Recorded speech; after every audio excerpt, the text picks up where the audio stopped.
Questa mostra ci darà l'occasione irripetibile di rivedere assieme opere che furono concepite insieme a Roma, ma poi lasciarono l'urbe, la città eterna, la sede delle arti tra 700 e 800, per raggiungere le loro illustri destinazioni internazionali, le corti o le collezioni di tutta Europa. Per la prima volta questi capolavori saranno nuovamente affrontati. Cosa significa proporre qui questo paragone?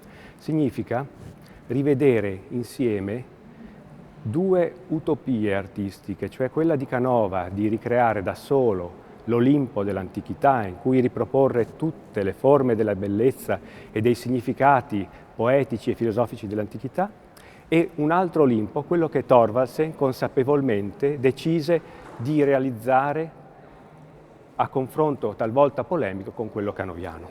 Quindi vedremo in serie serrate, di volta in volta, paragonati i due artisti sui medesimi soggetti della scultura, e vedremo che le opere si commenteranno a vicenda, dandoci delle chiavi di lettura che ci permetteranno di misurare la straordinaria portata della grazia di Canova e quella più austera di Thorvaldsen.